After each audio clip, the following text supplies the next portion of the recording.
we were expecting a trailer. A lot of people were expecting a trailer, but he kind of put the kibosh on that a few days ago. Yeah. I will say what he did give us, he gave us a behind-the-scenes featurette, which clearly also took some work. It's not like they just dropped some footage. There's little talking head bits in there with cast members and himself and Peter's Saffron. And that's the first time I've ever heard him speak, or at least... I was about to say that too. It's not the voice I imagined him to have. No, but also what I liked James, was... he's a good guy. Because he's the money guy, you don't assume that he's going to be as eloquent. But yeah, I think he cares. How about that? Yeah. James's business partner is also a guy who cares about the work. So I'm like, all right, that's good. Makes me feel good. And that's the whole point of this thing, is to get you jazzed, but also like, guys, the character is in the right hands. Let's all calm the F down. Yeah. He's not directing that at me because I was already like, we're all feeling it. Giddy as kids in a candy store. I think you said kittens in a candy store or something. Kittens in a candy store. The famous, that's what I wrote first. Because you get a bunch of cats in a candy store. It's great. Anyway, okay, so let's dive into this. Yeah. So it starts off, we get this really nice low tracking shot following David Corenswet into set. Right. You can see it's a really big soundstage. And he walks right past his stunt double, at least one of his stunt doubles, who was also in costume. And he's fussing with his cape a little bit. But the cape looks fantastic. The cape looks fantastic. Then there's a silhouetted shot of David Corenswet and what looks like Nicholas Hoult as Lex kind of walking through the set. Another channel I watch called Ping Pong Flicks. I don't know what the guy's actual name is, but he's very enthusiastic about the movie. I enjoy his stuff. But he pointed out, oh, that's Metamorpho. And he zoomed in on it. And you can see very clearly, if you actually look at it, you can see the texture of his arm and his shorts. There's like, oh, that's Metamorpho. That Superman's that's awesome. Following. I bet that's the Stag Industries building. And either they met or he busted him out. Or whatever. And I gotta think that they work together at some point in the movie. Oh, they will. So, but then what it is in voiceover, it's James Gunn saying, like, he's talking about Superman the movie instead of the character, but it confused me for a second just because he goes, Superman was the first time I thought about film. It was a time when I was starting to understand what movies were. So he's just talking about as a kid seeing Superman the movie, and then they give us great Christopher Reeve shots. We can relate. We're around the same age. So if that hit you as a kid, James Gunn's kind of like, yeah, that's where my mind was blown. And this character meant something to me. I remember hearing that the Arctic stuff was actually filmed on location. I know. Which is so nice that they went to that length. So that's real snow. It's real snow. And I love the whole thing of, they're bundled up. They're in the place, which makes me like really sort of applaud David because he's in snow. Yeah. Just, he's gotten all the makeup where he's bruised and beaten, but at the same time, he's just lying in a freezing thing there. And this, I didn't even occur to me until just now, a little bit of Empire Strikes Back. You've got Superman lying wounded in the snow. Yeah. Very, very Luke Skywalker, post Wampa. So I didn't think post Wampa. Yeah, you mean PW. I'm a big fan of post Wampa Luke. Yeah, PW is now is how they referred to it. Was that pre or post Wampa?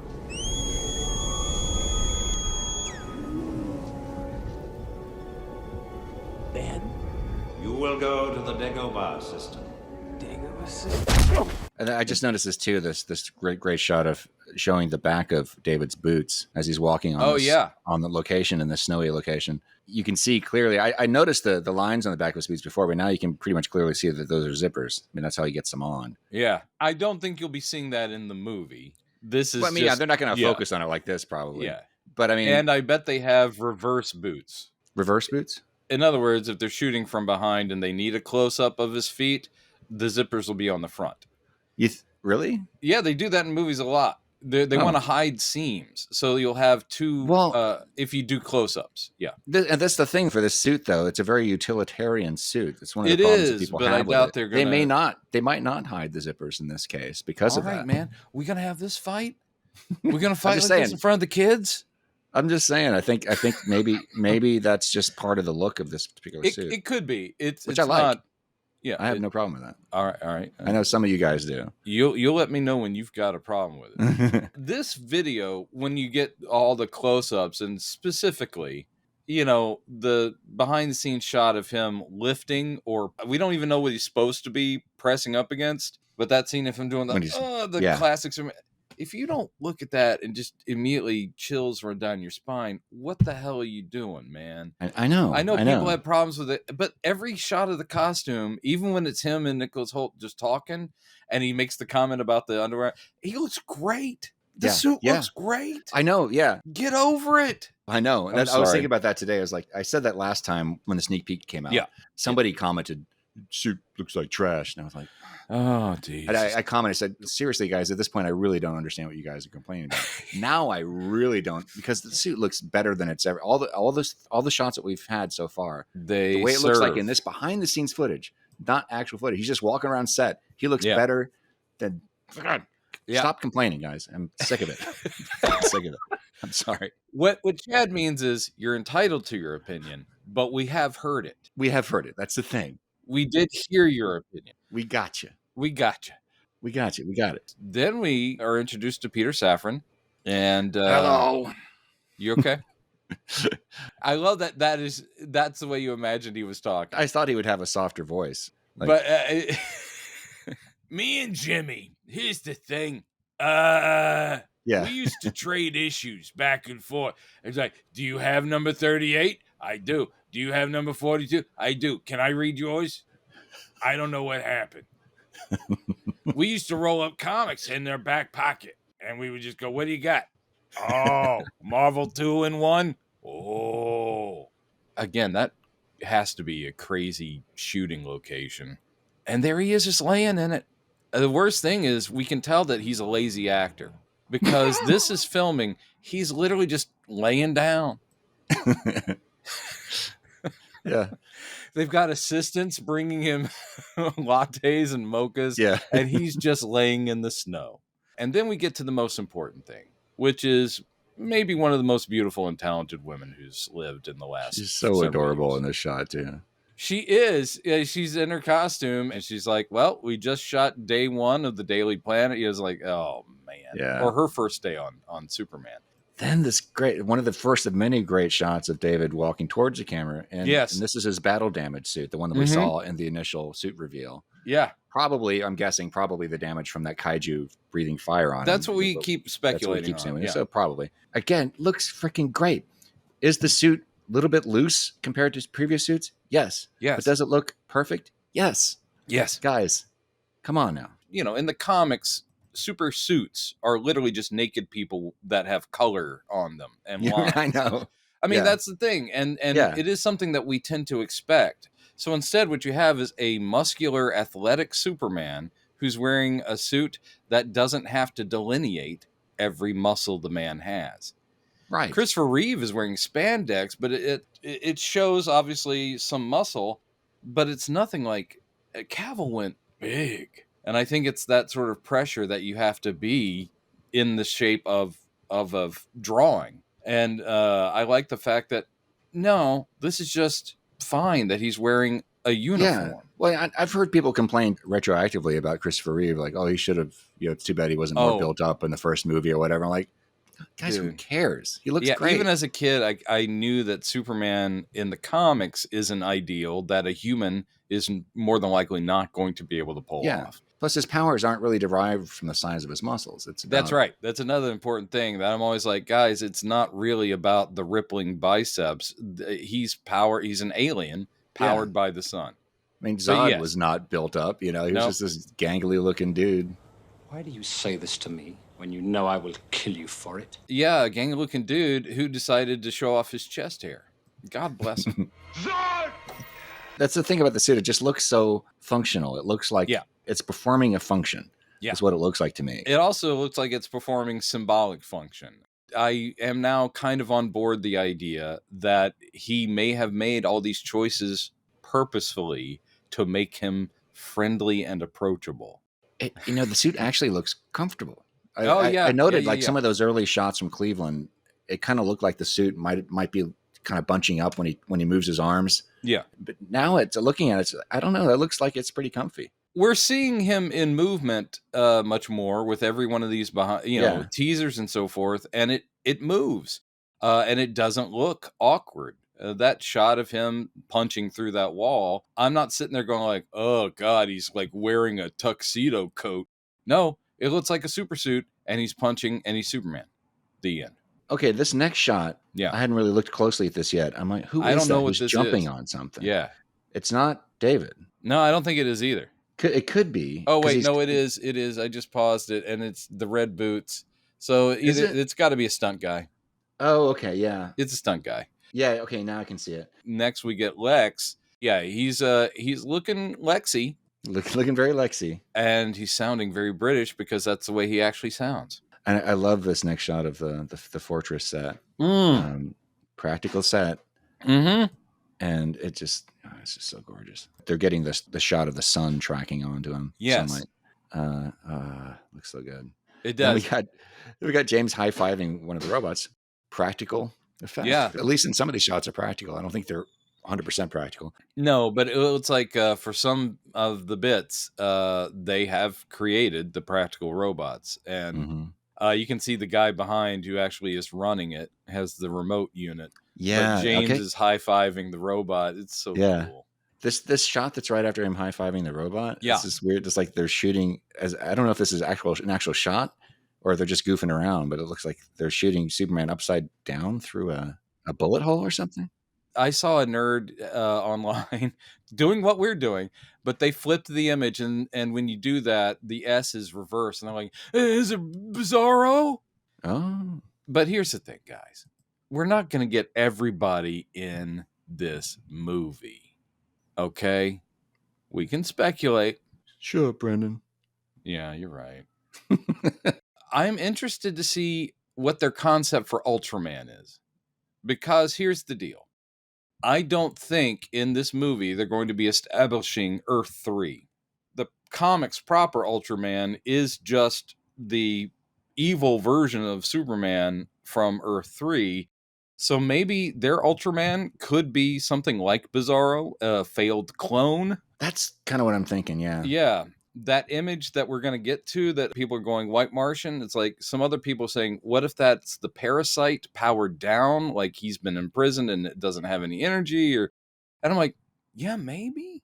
One thing I don't doubt is that Gunn has considered all these side characters since he's giving us a full universe off the bat. But then we move on to Lex looking very Lex, being filmed in the Luthor Corps building. Looking rather peeved. Yeah, I don't think he's a happy guy about Lex. He has a lot of power and he's a genius, but I don't think he's really happy.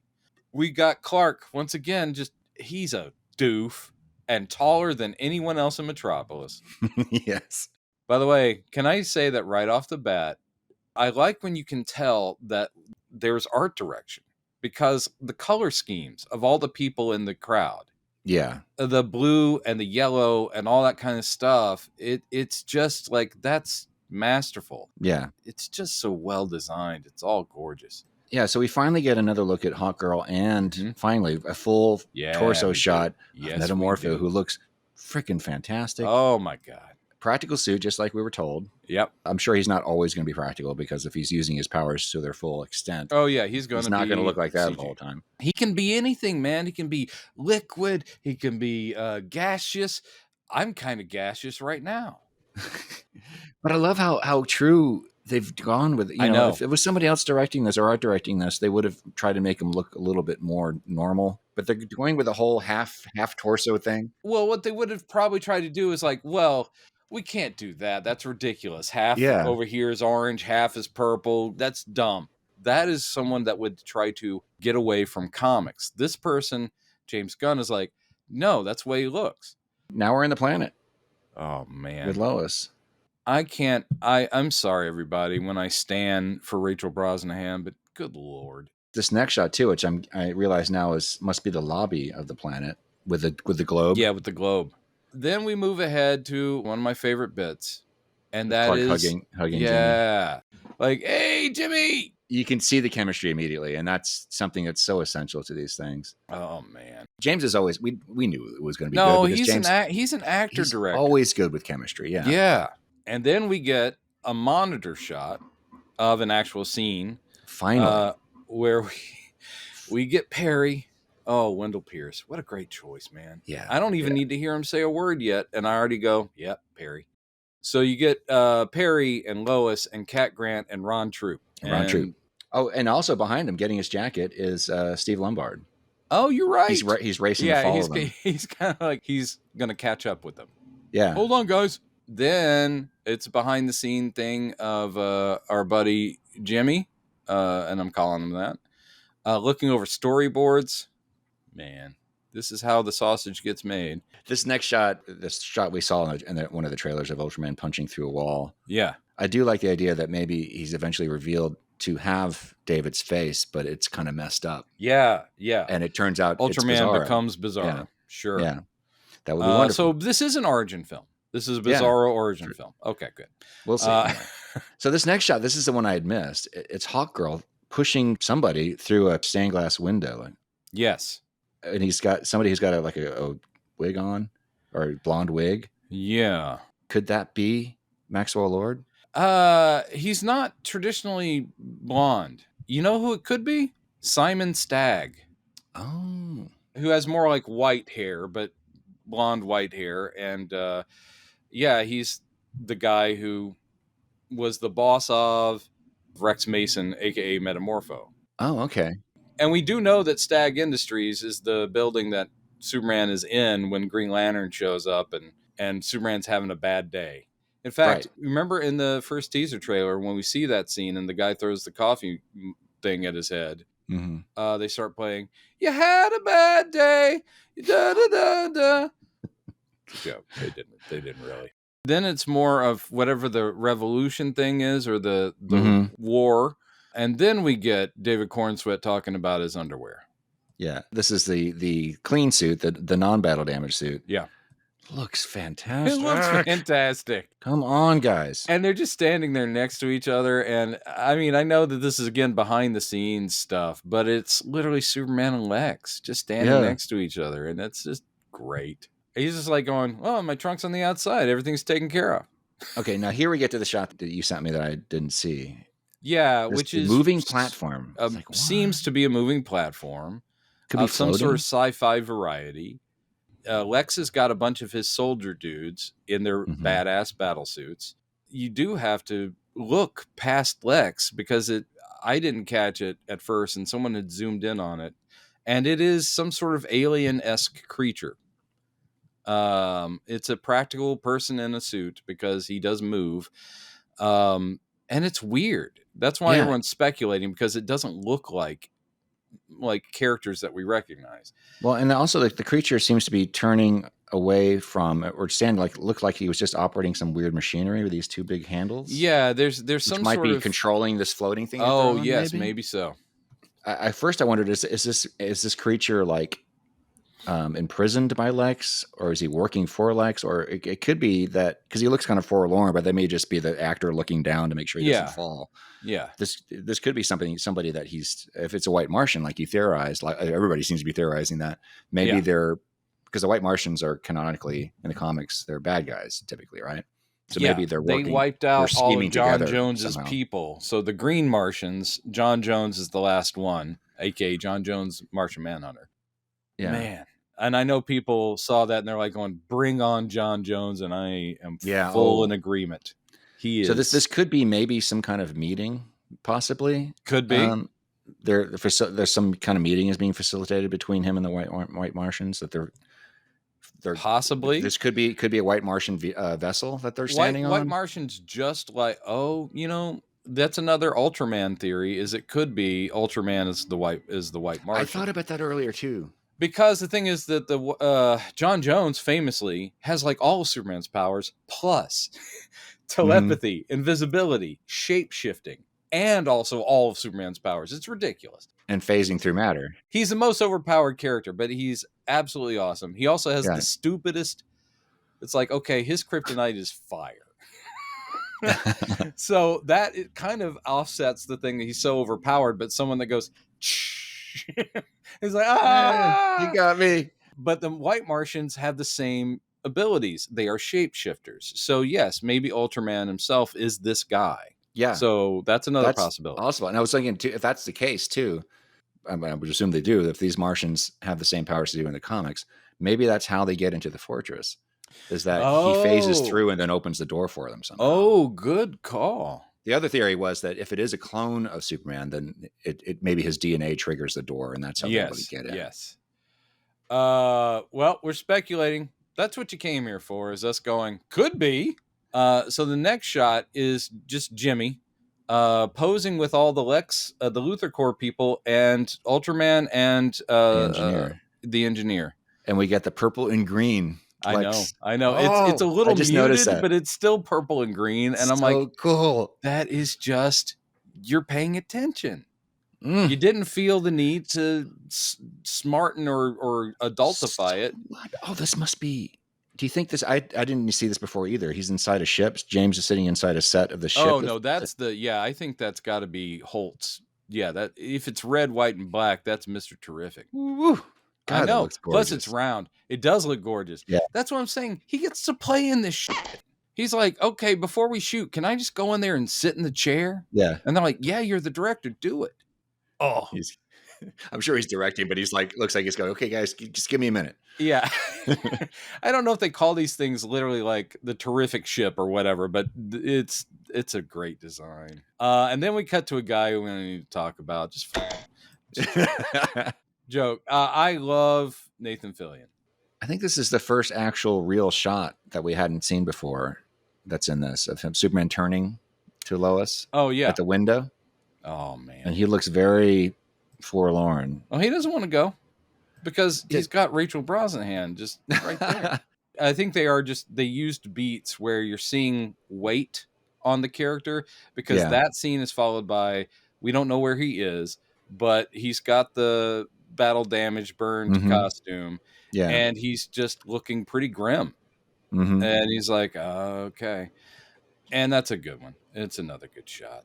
And then we got camera guys, and they're capturing Superman walking very purposefully and somewhat angrily through Lex's office, it looks like. And then Rachel Brosnahan talking about, this is a guy who does good, not because of any other thing other than it's the right thing to do. And she's like, we could use more of that, which I agree. Yeah. And then we're back to whatever that military revolution is, and the scene of the flag. Yeah. The little boy raises up and is Superman. A closer shot on the handmade flag, the hand-painted flag, it's great. Which looks cool. It looks like this is a shot. They're filming Superman. He's got dust on his suit, and he looks like he's getting ready. He's in the middle of a fight. It looks like. Yep. And again, it is interesting. This is really our first actually curly-haired Superman. Yeah. That strikes me is that they're doing their best to tamp it down. And they don't bother when he's Clark, because I think that's part of the Clark look. But it is just funny to me that this guy has naturally very curly hair. Yeah. And he looks great. Then we got people running and looking up. And it's Jurgens is the name on the street. So that's a shout out to Dan Jurgens, comic writer and artist. So I'm just going to go out on a limb and guess that this is probably, because it's daylight, it's probably when that monster is. I'm thinking this is the kaiju. The kaiju, stuff. Yeah. And then, what a great shot. It's Superman preventing something from falling or pushing something over. And I think a lot of people are saying that will be the kaiju's foot when it's actually rendered. Maybe so. And that could very well be the case. The next one's very cool too, because the next shot is, we're seeing the filming of a shot with Superman. This could be the ball of fire or something. And you see his stunt double. His stunt double over to the left, kind of waiting. And when you talk about the cape, I'm sure like all the productions, they have different capes.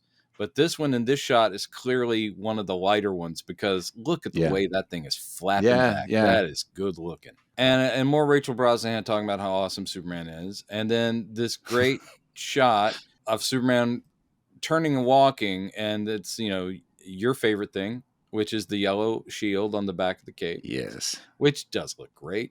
It's blurry, but you can see the street sign says Ross Street. Oh, nice. Yes, that's right. I love that too, where they're just like going, yeah, we're nerds. We named all the streets after creatives from the comics. And then we get Frank Grillo, who we know is just a huge comic nerd, which is why he's a natural fit, playing Rick Flag Sr., as he did in Creature Commandos. Only here his hair is dark because he had prior commitments. Yeah. He should be gray. I mean, there's some gray in there, but he should be sort of. And I wonder if they're going to address that in dialogue or something. Who knows? It may not even be. I figured I'd try out Just for Men. Just this once. The thing is that he looks possibly 2 years older than the actor who played his son.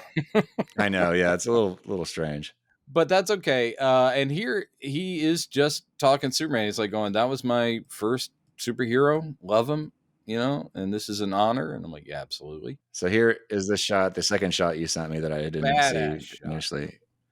Which is possibly Luthor in a very near on comic accurate battle suit, which is something I was like going, I hope we get the battle suit. Yeah, walking through or out of something that looks like it's fallen apart. Yeah, but again, something round. And so I don't think that would be anything Michael Holt related. But then we do get, a little talking head from Eddie Gathegi. Yeah, Mr. Terrific. Man. And he's talking about this is the beginning of like a whole new universe. I'm sure he's happy to be there because he gets to play a kick-ass character, Mr. Terrific. Come on, man. Then a very pensive Lex. And then right after that, he's kind of sauntering in his office, which looks like it's maybe it's a set with I think it's probably a wraparound scrim again. But it looks so real. It looks like they're actually up on location somewhere. It does. It also is a weird design. It looks almost like a command bridge instead of like an office, because all these subordinates in these tiers of control panels, and they're all looking out towards the windows. Right. So maybe this is a vehicle instead of his office. Possibly. It kind of resembles that because there's those outer shots of the Luthor Core building. There's that connector thing between the two towers. Yeah, that's a possibility. I think that's where he is, and that's like his command station. Or think about this. What if he actually built part of his building to be a ship? Yeah, maybe. That's some comic book stuff. Yeah, this looks a little bit like the Helicarrier Bridge in the Avengers. Oh, okay, yeah. Also a little reminiscent of a Star Destroyer a little bit. Yes, a little bit. But this may be the same scene or similar, at least the same set of where Superman's flying by and he goes, he's back. We see him in the battle burned suit. Oh, this is right after he saves the girl. Yeah, all that stuff. All those, I don't know what they are, canisters. Yes, you're right. Yeah, like helium something. Yes. And so he's looking back up at the monster that just walked past. Yeah, and he doesn't look happy about it. Yeah. He's going to be such a good Superman. Ah, man, I can't wait. Then, I got a shot of him talking, and then there's a shot of him walking through the fortress. Where he's just looking handsome. Yeah. And the cape's fluttering, and it's all you want. Oh, and then we're told to look up. Yeah, so we get shots of what do you say, Metropolites? Metropolians? No. Metropolitans? Oh, it'd be Metropolitans. Would it be? That sounds weird. Then there's a bunch of brief shots. So they're slating a shot. You can see Superman's in Lex's office, like command bridge set. Yep. A shot of fire, actual real fire being shot at windows. Mm-hmm. Probably the same shot we saw earlier of him shielding himself against the fire. Yeah. And then recovering from it. Rachel outside the Daily Planet where there's army people. We saw this scene being shot in Cleveland. There's an interesting shot during the battle. The revolution thing of a guy in armor that isn't like the military that is behind him. It's a power suit that at least in the helmet looks a little bit like the Lex Army design. Yeah. But this has got white and black details. I don't know what that is. I don't know who that is. It looks like they're all reacting to something landing, like a big ship or something. They're kind of shielding their eyes against dust and looking at something. It could be Superman. Could be showing up. Could be a T-sphere ship landing. Or could Michael be. Holt That's right, because we know that Mr. Terrific is there protecting Lois. Okay. Sorry, I just noticed something else I didn't notice before. What was that? We'll get to it in a second. So first we see Superman looks like he's in a fight again. He's getting up and he's all dusty. He's on all fours, which is him. He's actually just imitating Crypto in this scene. Oh. Yeah. No, you can tell he's barking. Yeah. So then here's the first time we very clearly see, and this is such a callback to the original film, Lex Luthor in the fortress. He's in the fortress with looking at crystals in front the of him. crystals. I know. That's awesome. And I'm so okay with everything we've seen. I was very surprised, and we mentioned this when we first started getting images from the first trailers and stuff, that I was really surprised to see that James is continuing the crystalline motif of Krypton. But it still looks like I keep bringing up, it looks like there might actually be human body appropriate architecture in there. I mean, yes, the crystalline walls and things like that. But he might actually have like a dining room, whatever. Sure. It's just interesting that because I would have been totally okay with them finally, because we've had the crystals and pretty much everything except Man of Steel. Yeah. Man of Steel is the only one that didn't do it. Anyway, so I would have been totally okay with them moving past it completely, but he didn't. But I really love everything I'm seeing. It's a blending of old and new. Yeah. The way they wrap it is that it's just a close up on the back of the gold shield on the back of the cape, and then they do a kind of a combo thing where the official movie logo takes it over. What's cool about this shot of the cape is it's in sunlight. Oh yeah, so you see all the texture of the fabric. Yeah, I love the way that the S is kind of embedded almost in the fabric. It's raised, but not like plastic. It looks like it's stitched in. Very well stitched in. Yeah. I think they spent a little money on it too. No digs against the original. Here he comes. Reeve costume, but some shots you could see the S kind of peeling off the back of the cape sometimes. Yeah.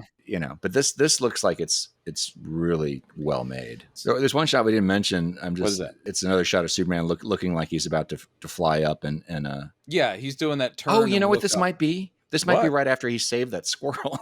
That shot that we haven't talked about that in a while, because I think he's in the city park. You look closely at those photos. There's a series of them. It's wire work where he's being floated through the city park, low to the ground. He's holding something. You can't see from the angle it is. And then there's a shot where he lands, he kneels, and he's like releasing something that's not there. It's like you can say, oh, it's a CG thing. Then they have shots of the animal trainers bringing in this real squirrel in this little fiberglass box. They put that in front of him, and he's sitting there looking at it. I think it's clear what happened is he's rescued a squirrel from something. Yeah. And he's bringing it back to the city park because he's turning. Because I saw them setting up this shot because he's turning and looking up again right after he's apparently saved a squirrel from something. I can't wait to see this. I hope it makes it in the film. I don't know how that would tie in, but I am looking forward to all the twists and turns. It looks like it's during the kaiju battle. So he saves a little girl and a squirrel. Man, he's a busy dude. But you can see on the camera as he's looking up at presumably the monster. God, it's just so cool. Yeah, you have to let it go, Chad. No, you I have to turn back to look at the camera and say hello to the Saps. Oh, hi. I'm working here. But yeah, it's oof. And then that's it, guys. You went with us on a journey, frame by frame. And if you're still listening to this, I'm sorry. We want to hear your thoughts. What did you think of the behind the scenes teaser? It's only like 2.5 minutes, 3 minutes, but it leaves you with the very excited vibe. And again, comfort for those who don't know what tack James Gunn is taking. I think it should lay your fears to rest. Everyone thinks it's going to be some sort of comedic romp, and I'm like, no, there'll be funny bits in it. But Gunn's always been good at he interweaves awesome action sequences and heavy emotional stuff, and then there will be jokes. Then there will be blood. There'll be. Let's say I have a milkshake. So anyway, that's something I'm very much looking forward to, is the James Gunn touch on this material. So I'm good. Yeah. Now, if only Fantastic Four would show us something. Yeah. well, how about next week we do that? We'll do some Fantastic Four talking, some Daredevil catch up. We got to wrap up on Daredevil. Yeah. We got to wrap up on Daredevil. So let's dip into the Marvel pool again and alienate all of our fans. And you know what people don't like? I've noticed is they don't like when we're not talking about Superman. It's I like know. our Severance episode has like 28 views. I'm like, were we the only people watching that show?